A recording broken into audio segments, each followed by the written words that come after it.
भाइयों सत श्री अकाल। कैसे हैं आप सारे के सारे? तो फाइनली हम 2 दिन बाद वापस आ गए हैं। क्रिकेट की जगत में बहुत सारी खबरें हैं और जैसा कि आप जानते हैं कि 5वें टेस्ट मैच की इंडियन टीम अनाउंस हो चुकी है। तो बिना टाइम वेस्ट किए विकल भाई से जानते हैं कि क्या लगता है उन्हें कि इंडियन टीम कैसी अनाउंस हुई है और क्या और क्रिकेट की खबरें हैं। नमस्ते विकल भाई, कैसे हैं आप? नमस्ते अवनीश भाई। Hello and welcome all the viewers. सत श्री अकाल। जय श्री राम। जय। अवनीश भाई, जैसे आपको पता है कि फिफ्थ टेस्ट की इंडियन टीम अनाउंस हो गई है और जसप्रीत बुमराह की वापसी हो गई है। राहुल इंजर्ड हो गए हैं और उनका हर बार यही है कि वो एनसीए में तो फिट हो जाते हैं और फिर जब टीम में सेलेक्ट होते हैं तो वो अनफिट हो जाते हैं। तो वो लंदन जा रहे हैं, सुना है कि इंजरी का दोबारा चेकअप कराने, मतलब दिखाने। और उनको शायद ऑपरेशन भी हो जाए उनका। और धर्मशाला का पिच बोल रहे हैं कि फास्टर को भी मदद करेगा, जैसे कि रिपोर्ट आ रही है। पूरा इस टर्निंग ट्रैक नहीं होगा। और आपका क्या टेक है, और टीम बता दीजिए एक बार जी हमारे बिल्कुल व्यूवर्स। विकल भाई, आपने बिल्कुल सही अपडेट दिया अपने दर्शकों को कि जो जसप्रीत बुमराह है वो वापस आ चुके हैं टीम में। और उसके अलावा जो केएल राहुल है वो बाहर हो चुके हैं। मुझे समझ में नहीं आ रहा कि केएल राहुल को इंजरी वापस क्यों अकर हो रही है। और अगर देखा जाए तो डॉक्टर्स का कहना है कि उनकी तरफ से ऐसे उन्हें कोई प्रॉब्लम दिखाई नहीं दे रहा है। स्टिल वो वापस लंदन जा रहे हैं अपने इंजरी को दिखाने के लिए, और ये भारत के लिए कहीं ना कहीं अच्छी खबर नहीं है। अगर टीम की बात करें तो टीम अनाउंस कर दी है 5वें टेस्ट मैच के लिए, और उसमें रोहित शर्मा जो है वो हमारे कैप्टन है, जसप्रीत बुमराह हमारे वाइस कैप्टन है, ध्रुव जुरैल और केएस भरत हमारे विकेट कीपर हैं। उसके अलावा शुभमन गिल हैं, यशस्वी जायसवाल हैं, रजत पाटीदार हैं, देवदत्त पाडिक्कल है, आर अश्विन है, रविंद्र जडेजा है, अक्षर पटेल है, कुलदीप यादव है, मोहम्मद सिराज है, मुकेश कुमार है और आकाशदीप हैं। तो ये टीम है जो 5वें टेस्ट मैच के लिए अनाउंस की है। लेकिन इससे पहले मैं विकल भाई आपसे जानना चाहूंगा कि ऐसा क्या हो रहा है कि बार बार प्लेयर्स को इंजरी अकर हो रही है और फिर वो ठीक होके नहीं दे रही है। तो क्या लगता है आपको, कहीं ना कहीं ये एनसीए में कुछ प्रॉब्लम हो रही है, मेडिकल टीम के डॉक्टर्स में, या फिर प्लेयर खुद इंजरी छुपा रहे हैं, या आईपीएल के चक्कर में लाइक टेस्ट मैच में खेलने में इंटरेस्टेड नहीं है? क्या लगता है आपको? कुछ तो दिक्कत है, क्योंकि एनसीए वाले हमेशा फिट कर देते हैं और फिर प्लेयर बोलते हैं कि हम रिकवर नहीं हो पा रहे अभी तक। और राहुल का तो थर्ड टेस्ट मैच में भी यही हुआ, फोर्थ टेस्ट मैच में भी, और लास्ट टेस्ट मैच में भी यही हो रहा है। श्रेयस अय्यर को एनसीए ने फिट कर दिया था पर वो डोमेस्टिक नहीं खेले। पर अब सुनने में आ रहा है कि वो डोमेस्टिक खेलने के लिए रेडी है। और बीसीसीआई ने स्टेटमेंट दे ही दिया था। पर उसके बाद वो अपन बाद में बात करेंगे। पहले अपन फिफ्थ टेस्ट के बारे में बात करते हैं। मुझे लगता है कि पाटीदार ड्रॉप होके पाटीगल को मौका मिल सकता है इस टेस्ट मैच में। जी। और जैसे कि बताया कि ये टर्निंग ट्रैक नहीं होगा, मतलब दोनों को मदद मिलेगी, फास्ट बॉलिंग और स्पिन दोनों को। आपका क्या टेक है अवनीश भाई? जी बिल्कुल, जहाँ तक धर्मशाला की पिच की बात करें तो हमेशा से देखा गया है कि वो कहीं ना कहीं फास्ट बॉलर को मदद करता है, और क्योंकि वहाँ पे मौसम भी ठंडा रहता है तो एक जो ठंडी हवा चलती है वो काफ़ी मददगार रहती है फास्ट बॉलर के लिए।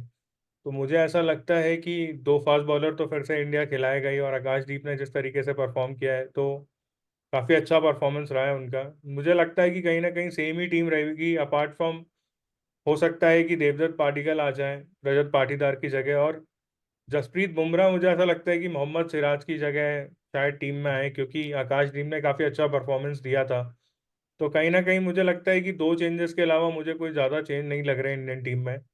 और इंडियन टीम काफ़ी बैलेंस्ड है, और मुझे ऐसा लगता है कि इंडियन टीम 5वां टेस्ट मैच भी बहुत आसानी से इंग्लैंड से जीत जाएगी। तो कहीं ना कहीं ये 4-1 से सीरीज इंडिया के फेवर में जानी चाहिए। उसके अलावा अगर हम मेंस कॉन्ट्रैक्ट की बात करें जो बीसीसीआई ने कल अनाउंस करी दिए हैं, जैसा कि आप लोगों को पता ही होगा, तो उसमें जो ग्रेड ग्रेड ए में A+ में जो है वो विराट कोहली हैं, रोहित शर्मा है, जसप्रीत बुमराह है और रविंद्र जडेजा है। फिर ग्रेड ए में रविचंद्रन अश्विन है, मोहम्मद शामी है, हार्दिक पांड्या है, केएल राहुल है, मोहम्मद सिराज है और शुभमन गिल है। तो वो ग्रेट ड्रीम है। तो कहीं ना कहीं जो श्रेयस अय्यर है और ईशान किशन है वो इस बार उनको लाइक आपको पता है कि कॉन्ट्रैक्ट नहीं मिले हैं, तो उसके बारे में आप कुछ बताना चाहें डिटेल में? नहीं, मैंने तो आपको पहले ही बता दिया था। हमारे वीडियो जो डेली फॉलो कर रहे हैं, तो हमने तो बोल ही दिया था कि इंडियन मैनेजमेंट स्ट्रिक्ट एक्शन लेगी, और आज उन्होंने करके भी दिखा दिया। जी और और सब व्यूअर्स पूछ रहे थे कि हार्दिक पांड्या के साथ क्यों नहीं हुआ, तो मेरा ये ख्याल है कि उनके साथ भी हुआ है, पर लग नहीं रहा, क्योंकि वो इंडियन टीम के कैप्टन थे। और अब बीसीसीआई ने जैसे ही उन्होंने गुजरात की टीम छोड़ के मुंबई में आए आईपीएल में, तो एक स्ट्रॉन्ग मैसेज हार्दिक को भी दिया, उसे उन्हें भी कप्तानी से हटा दिया और रोहित शर्मा को लिया है। अगर वो शायद गुजरात टीम में रहते तो मेरे ख्याल से आज भी इंडियन टीम के कैप्टन होते वर्ल्ड कप की टीम के लिए। आपका क्या टेक है अवनीश भाई? जी बिल्कुल। हार्दिक पांड्या का कहीं ना कहीं नुकसान हुआ है, लेकिन कहीं ना कहीं अगर देखें तो वो अभी भी ग्रेड ए में है कॉन्ट्रैक्ट के। और वर्ल्ड कप के बाद से जैसा कि आपको मालूम है कि वो कहीं इंटरनेशनल मैच नहीं खेले, स्टिल उन्हें ग्रेड ए का लाइक कॉन्ट्रैक्ट मिला है। तो कहीं ना कहीं वो फायदे में है, कहीं ना कहीं वो नुकसान में भी है। लेकिन ग्रेड ए का कॉन्ट्रैक्ट देना भी, क्योंकि वो टेस्ट मैच भी नहीं खेलते हैं, तो मुझे ये समझ में नहीं आया कि उन्हें ग्रेड ए का क्यों कॉन्ट्रैक्ट मिला। ग्रेड बी का भी दिया जा सकता था। उसके अलावा अगर ईशान किशन और श्रेयस अय्यर की बात करें, तो ईशान किशन तो भाई साहब हमारे मुंबई में हार्दिक पांड्या के साथ ही ट्रेनिंग कर रहे थे आईपीएल के लिए, उनके ट्रेनिंग कैंप में ही ट्रेनिंग कर रहे थे और साथ में। तो जब ईशान किशन को आपने जब कॉन्ट्रैक्ट से हटा दिया, तो कहीं ना कहीं हार्दिक पांड्या को भी आपको डाउनग्रेड करना चाहिए था, जो आपने किया नहीं। श्रेयस अय्यर की बात करें तो टेस्ट मैच छोड़ के केकेआर के कैंप में दिखे गए। उन्होंने बोला था कि उनके बैक में प्रॉब्लम है और वो 30 बॉलों के बाद खेल नहीं पाते हैं। लेकिन जब वो वहां से निकले थर्ड टेस्ट मैच के बाद से, उसके बाद उन्होंने थोड़े दिन बाद जाके केकेआर का ट्रेनिंग कैंप ज्वाइन कर लिया। तो कहीं ना कहीं श्रेयस अय्यर और ईशान किशन को कहीं ना कहीं बीसीसीआई ने सजा दी है, जो मुझे कहीं ना कहीं फेयर नहीं लगा। ग्रेड में थोड़ा ऊपर नीचे कर सकते थे उनके साथ, लेकिन एकदम ग्रेड से हटाना, लाइक कॉन्ट्रैक्ट से हटाना, वो लाइक थोड़ा जस्टिफाइड नहीं लगा मुझे, क्योंकि दोनों प्लेयर खेल ही रहे थे इंडिया के लिए और काफ़ी अच्छा खेले हैं। तो समझा बुझा के भी ये काम हो सकता था, लेकिन शायद अब बीसीसीआई कुछ स्ट्रिक्ट एक्शन ले रहा है, तो देखते हैं। क्योंकि अगर स्ट्रिक्ट एक्शन ले भी रहा है तो फिर वो एक्शन हर प्लेयर के साथ होना चाहिए, और हार्दिक पांड्या भी उसमें है, जो उतने ही कल्प्रिट हैं जितने ये दो प्लेयर हैं। तो मेरा मानना इस बारे में ये है। आप बताइए अगर आपको और कुछ इसमें नॉलेज नहीं, हो। हार्दिक पांड्या तो 2016 के बाद ही टेस्ट मैच नहीं खेला, और वो वर्ल्ड कप में ही अनफिट हो गए थे, और उनको एनसीए ने कभी नहीं बोला कि वो फिट हो गए हैं। इनको फिट होने के बाद भी ये डोमेस्टिक से नहीं खेले, तो जी इसलिए उन पे एक्शन लेना। और हार्दिक पे एक्शन इसलिए नहीं लिया क्योंकि उन पे कोई सर्टिफिकेट नहीं दिया था कि एनसीए ने भी कि ये फिट है। तो जी और वो वाइट बॉल, वो रेड बॉल क्रिकेट तो वो खेलते ही नहीं है, तो इसलिए मेरे ख्याल से वो बच गए। पर अगर वो ऐसे ही चलता रहा तो उनपे भी रिस्ट्रिक्ट एक्शन होगा, क्योंकि मैसेज क्लियर है, सबके लिए क्लियर है। जी बिल्कुल। उसके अलावा ग्रेड सी में रिंकू सिंह को लिया गया है, तिलक वर्मा को लिया गया है, शिवम दुबे को लिया गया है, रवि बिश्नोई को लिया हुआ है, जितेश शर्मा को लिया गया है। और बोला है कि अगर ध्रुव जुरैल और सरफराज खान भी ज्वाइन कर सकते हैं ग्रेड सी में, अगर वो फाइनल टेस्ट मैच इंग्लैंड का खेल लेंगे, तो उनको भी ग्रेड सी में इंक्लूड कर लिया जाएगा। क्योंकि उसका क्राइटेरिया यही है कि प्लेयर को कम से कम 3 टेस्ट, 8 वनडे या 10 ट्वेंटी, 10 T20 खेले होने चाहिए। तो तीसरा टेस्ट मैच मेरे ख्याल से सरफराज और ध्रुव जुरैल का हो ही जाएगा complete next 5th test match में, तो वो भी शायद ग्रेड सी के कैटेगरी में आ जाएंगे इंडियन टीम में। तो ये भी एक अच्छा कदम है, लाइक कि लाइक बीसीसीआई जो ले रहा है और डोमेस्टिक प्लेयर को जो अवार्ड कर रहा है। उसके अलावा अगर देखें तो 5 पेसर हैं: आकाशदीप, विजय कुमार, व्याशक, उमरान मलिक, यश दयाल एंड विदवत केवरप्पा। इनको भी रेकमेंड किया है सिलेक्शन कमेटी ने, तो ये बहुत अच्छी बात है। और कहीं ना कहीं डोमेस्टिक के प्लेयर को अब जो है वो रिवॉर्ड मिल रहा है। तो ये बहुत ही अच्छी न्यूज़ है इंडियन टीम के लिए, इंडियन प्लेयर्स के लिए जो भी डोमेस्टिक खेलते हैं। उसके अलावा अगर हम ऑस्ट्रेलिया न्यूजीलैंड के आज पहले टेस्ट मैच की बात करें, तो न्यूजीलैंड ने टॉस जीत के ऑस्ट्रेलिया को बैटिंग करने को दिया था ग्रीन पिच पे। और उस पे ऑस्ट्रेलिया 279 पे 9 है, जिसमें कैमरून ग्रीन ने शानदार शतक मारा। तो कैसा रहा मैच, कैसा लगा आपको आज का मैच ऑस्ट्रेलिया न्यूजीलैंड का? ये ये पिच पूरा ग्रीन टॉप पिच था, और आपको पता ही नहीं लगेगा कि ग्राउंड कौन सा पिच है, कौन सा है। जी पूरा ग्रीन था, पेस बॉलर को बहुत मदद थी। और स्मिथ और वो ख्वाजा ने सेंसिबल बैटिंग करी। जी और बिल्कुल। उसके बाद कैमरून ग्रीन और मिश मार्श ने तो मतलब एग्रेसिव क्रिकेट क्रिकेट खेली, तो और मुझे लगता है ये अच्छा स्कोर है और ऑस्ट्रेलिया जीत जाएगा। अगर पर न्यूजीलैंड में क्या है कि पहले दिन पिच ज्यादा डिफिकल्ट रहती है और फिर इजी होती जाती है, बैटिंग फ्रेंडली होती जाती है। देखना पड़ेगा कि क्या सेकंड डे भी फर्स्ट डे जैसा रहा तो ऑस्ट्रेलिया बॉलर भी हावी रहेंगे न्यूजीलैंड बॉल बैट्समैन के ऊपर। जी बिल्कुल, आप सही कह रहे हैं कि जैसे जैसे दिन आगे होते बढ़ते जाएंगे वैसे वैसे पिच थोड़ा सा बैटिंग के लिए अच्छा होता जाएगा। और कहीं ना कहीं कल दूसरा दिन और तीसरा दिन न्यूजीलैंड में थोड़ा थोड़ा सा बैटिंग करने के लिए अच्छा माना जाता है, काफ़ी अच्छी बैटिंग होती है उस पे। तो हो सकता है कि अगर न्यूजीलैंड अच्छा स्टार्ट ले तो ये मैच इंटरेस्टिंग बन सकता है। अदरवाइज ऑस्ट्रेलिया ने 280 काफ़ी अच्छे रन लगा दिए हैं, और उसमें तो जो ख्वाजा है उन्होंने काफ़ी अच्छी ओपनिंग स्टैंड दिया और काफ़ी अच्छी सेंसिबल बैटिंग करी थी उन्होंने पहले सेशन तक। तो कहीं ना कहीं ऑस्ट्रेलिया अगर स्टार्टिंग विकेट ले लेता है न्यूजीलैंड के तो ये मैच ऑस्ट्रेलिया के फेवर में ही जाएगा, जिसमें कोई डाउट ही नहीं है।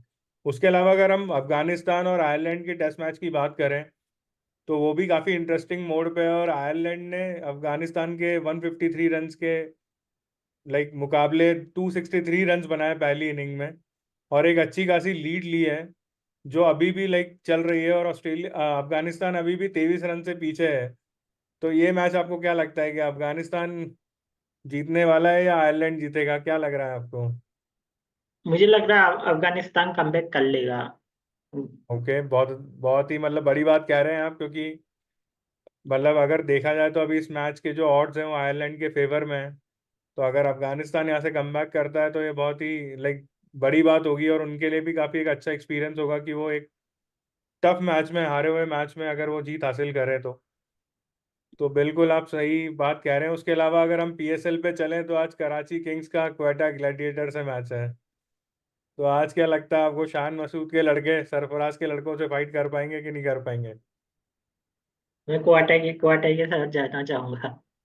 क्वेटा के साथ, क्योंकि जीत रही है मैचेस इसलिए। नहीं, उनकी बॉलिंग अच्छी, मैंने पहले भी बताया था, आमिर उनके साथ है। और जी बिल्कुल। तो शोएब मलिक पे और पोलार्ड पे भरोसा नहीं है आपको? नहीं, उनका कैप्टन रन ही नहीं बना रहा, जी। शान मसूद।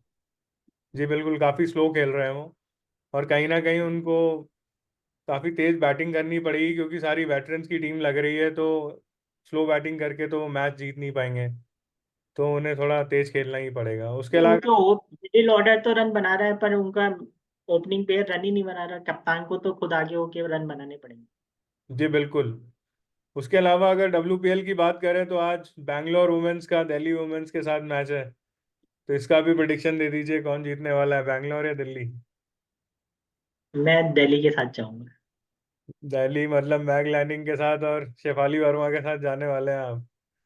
तो हाँ। स्टडी तो आपने कर रखी है काफ़ी अच्छी वुमेन्स प्रीमियर लीग की भी।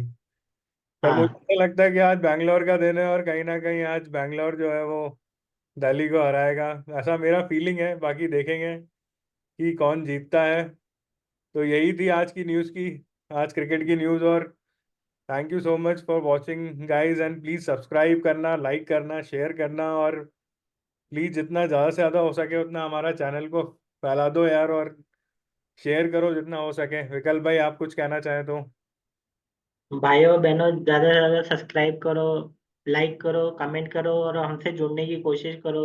हम वीकेंड में आपको ज्वाइन कर सकते हैं अपने पॉडकास्ट में, कैच द मैच में।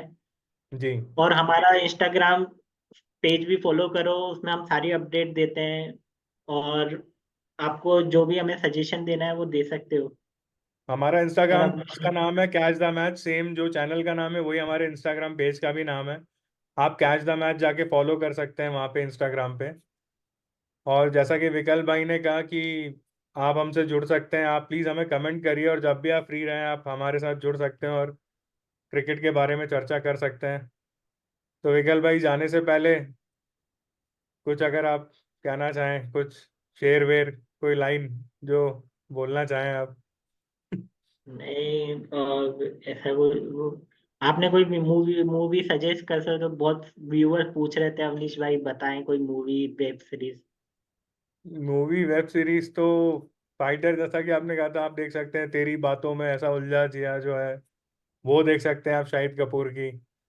उसके अलावा अभी तो अपकमिंग वेब सीरीज में बॉयज वॉइस बहुत देर बाद आने वाली है, तो जब अच्छी सीरीज आएगी तो हम बिल्कुल आपको बताएंगे। तब तक के लिए जय हिंद, जय भारत, वंदे मातरम। जय हिंद, जय भारत, वंदे मातरम।